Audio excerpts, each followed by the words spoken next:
brought you by Silver Pumps and Motors.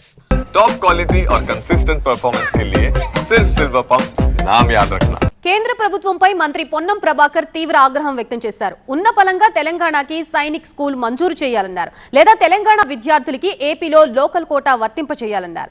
కేంద్ర మంత్రులు కిషన్ రెడ్డి, బండి సంజయ్కి చిత్తశుద్ధి ఉంటే తెలంగాణ విద్యార్థులకి న్యాయం చేయాలన్నారు. తెలంగాణ ఏర్పడి 10 ఏళ్లు పూర్తయినా రాష్ట్రంలో ఒక్క సైనిక్ స్కూల్ కూడా లేదు. తెలంగాణలో 20,000 మంది విద్యార్థులు సైనిక్ స్కూల్ ఎంట్రన్స్ ఎగ్జామ్ రాశారు.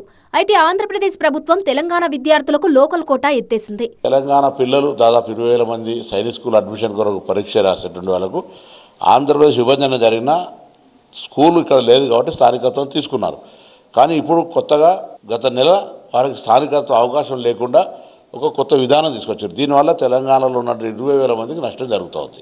తెలంగాణ రాష్ట్రంలో వెంటనే కొత్త సైనిక్ స్కూల్ నెలకొల్పాలని, అప్పటి వరకు ఆంధ్రప్రదేశ్లోని సైనిక్ స్కూళ్లలో తెలంగాణ విద్యార్థులకు స్థానిక హోదా కల్పించాలని డిమాండ్ చేశారు మంత్రి పొన్నం ప్రభాకర్.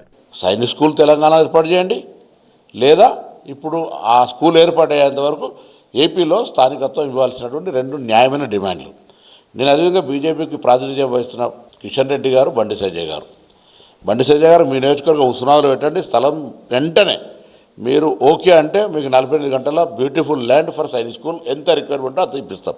తెలంగాణ విద్యార్థుల భవిష్యత్తును కాపాడాల్సిన బాధ్యత కేంద్ర మంత్రులు కిషన్ రెడ్డి, బండి సంజయ్పై ఉందన్నారు పొన్నం ప్రభాకర్. విభజన జరిగినాక రావాల్సిన స్కూల్కు రాకపోయి ఉంటే 10 ఏళ్ళ అధికారంలో ఉన్న బాధ్యత కేంద్రంలో ఉన్న రాష్ట్రంలో ఉన్న వహించకపోతే తప్పు.